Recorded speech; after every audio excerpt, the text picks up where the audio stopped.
Hi friends, నేను మీ జ్ఞానేశ్వర్. ఈ వారం డబుల్ ఎలిమినేషన్ ఉండబోతుంది. ఆల్రెడీ సాటర్డే ఎపిసోడ్లో నిఖిల్ అవుట్ అయ్యాడు.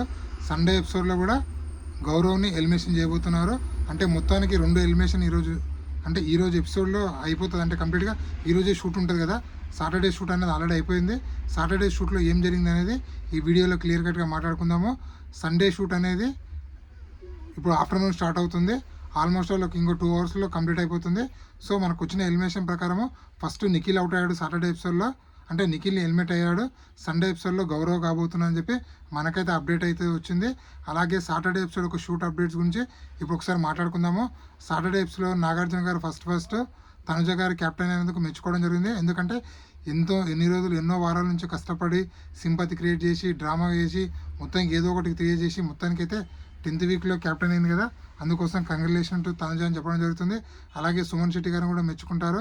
సుమన్ శెట్టి ఆ బాక్స్ ఆడతాడు కదా, ఏది మన బాక్సులు 1 by 1 పేర్చాలని చెప్తా చూడు. ఆ బాక్సులు 6 బాక్సులు పేరుస్తావు కదా, పొట్టి ఉన్నా కూడా నువ్వు చాలా బాగా ఆడావు అని చెప్పి సుమన్ శెట్టి కూడా బాగా అప్రిషియేషన్ చేయడం జరిగింది, మెచ్చుకోవడం జరిగింది. అలాగే రీతు చౌదరికి బాగా గట్టిగా క్లాస్ అయితే పీకడం జరిగింది.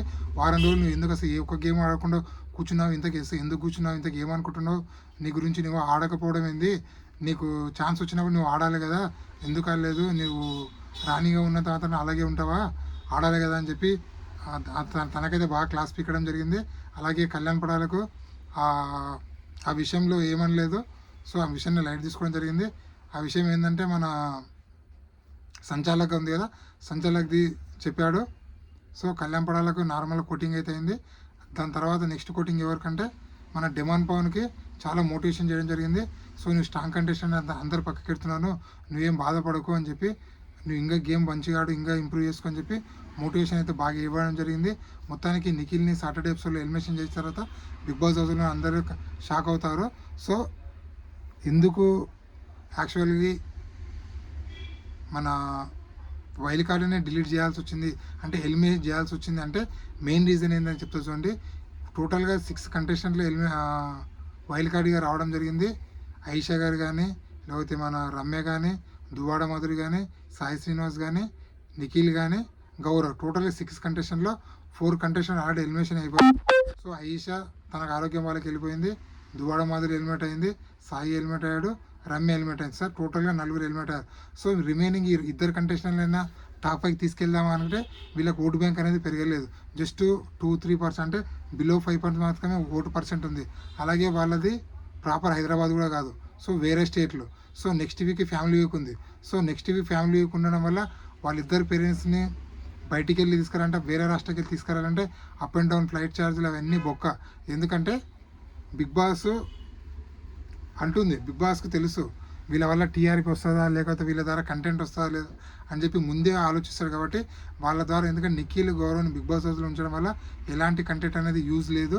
సో అందుకోసం వాళ్ళని ఎలిమినేషన్ చేయాలని చెప్పి మెంటల్గా ఫిక్స్ అయ్యాడు. ఎందుకంటే నెక్స్ట్ ఫ్యామిలీ వీక్ ఉంది కదా, ఫ్యామిలీ వీక్లో వాళ్ళిద్దరు పేరెంట్స్ని తీసుకురావడము టైం వేస్ట్, టీఆర్పీ కూడా పెరగదు. కాబట్టి అందుకోసం మెయిన్ రీజన్గా వాళ్ళిద్దరిని అయితే ఎలిమినేషన్ చేయడం జరిగింది. ఇంకోటి ముఖ్యంగా ఏంటంటే వాళ్ళ ద్వారా కంటెంట్ ఎలాంటి లేదు, వాళ్ళు ఉన్న ఈ 3-4 వారాల్లో ఎలాంటి కంటెంట్ ఇవ్వలేదు. అలాగే ఎలాంటి గొడవలు, తిన్నామా పడుకున్నామా తెల్లారిందా ఆ టైప్లోనే ఉన్నారు తప్ప వాళ్ళు ఎక్కడా పెద్దగా ఆడారు తప్ప, అంటే గేమ్లు ఆడారు, 1-2 గెలిచారు తప్ప పెద్దగా ఇంపాక్ట్ అనేది ఆడియన్స్ లోపల క్రియేట్ కాలేదు. అరే వీడు చాలా బాగా ఆడుతుండ్రా, వీనికి ఓట్లు వేయాలరా, వీని సేవ్ చేసుకోవాలనే అనే థాట్లో ఆడియన్స్ రాలేకపోయారు. అందుకోసం బిగ్ బాస్ కూడా చాలా ఆలోచించి ఎందుకులే వీళ్ళని ఫ్యామిలీ వరకు ఉంచడము, టైం బొక్క, మనీ బొక్క, అన్ని బొక్క అని చెప్పి గౌరవ్ని నిఖిల్ని ఎలిమినేషన్ చేయడం జరిగింది. సాటర్డే ఎపిసోడ్లో నిఖిల్ అయితే ఎలిమినేషన్ అయ్యాడు, సండే ఎపిసోడ్లో గౌరవ్ ఎలిమినేషన్ కాబోతున్నారు. సో మొత్తానికి వైల్డ్ కార్డులను అందరినీ స్వైప్ చేయడం ఇదే ఫస్ట్ టైం బీబీ చరిత్రలో. ఎందుకంటే వైల్డ్ కార్డు ప్రతి బీబీ చరిత్రలో టాప్ 5లో ఎవరో ఒకరు ఉండేవాళ్ళు వైల్డ్ కార్డులో. అలాంటిది ఈసారి బిగ్ బాస్ 9లో నుంచి వైల్డ్ కార్డుగా వచ్చిన ఏ కంటెస్టెంట్ కూడా టాప్ 5 వెళ్లకుండానే ఎలిమినేషన్ అవ్వడం జరిగింది. ఇది ఇప్పటివరకు లేటెస్ట్ అప్డేటు. అలాగే టాప్ 5 ఎవరు ఉంటారని అందరూ అడుగుతున్నారు. టాప్ 5గా ఉండే కంటెస్టెంట్లు కళ్యాణ్ పడాల, తనుజ, ఇమాన్యుయల్, రీతు, ఇమాన్యుయల్, డెమాన్ పవన్ ఉంటాడు. 5th ప్లేస్ కోసము సుమన్ శెట్టి, భరణి, రీతు, సంజన గారు కొట్లాడుతున్నారు. సో వాళ్ళలో ఎవరో ఒకరు వచ్చే ఛాన్స్ అయితే ఉంది. మొత్తానికి బిగ్ బాస్ హౌస్లో 11 కంటెస్టెంట్లు అయితే ఉన్నారు. సో ఇద్దరు ఎలిమినేషన్ కావడం వల్ల 9 కంటెస్టెంట్లు అయితే మిగులుతారు. సో చూద్దాము, బిగ్ బాస్ నెక్స్ట్ వీక్ మొత్తం ఫ్యామిలీ వీక్ ఉంటుంది కాబట్టి ఎలాంటి పెద్ద టాస్క్లు అయితే ఏం పెట్టకపోవచ్చు. సో ఫ్యామిలీ ఎమోషన్ తోటే 1 వీక్ మొత్తం గడుపుతాడు. ఇది ఇప్పటివరకు లేటెస్ట్ అప్డేట్. ఇలాంటి కొత్త అప్డేట్ ఎప్పుడప్పుడు అందిస్తున్నాను. ప్లీజ్ మన ఛానల్ని లైక్ చేయండి, షేర్ చేయండి, సబ్స్క్రైబ్ చేసుకోండి. అలాగే నా ఇన్స్టా ఐడిని కూడా ఫాలో అవ్వండి. ఇన్స్టా ఐడి పేరు జ్ఞానేశ్వర్ బీబీ రివ్యూస్.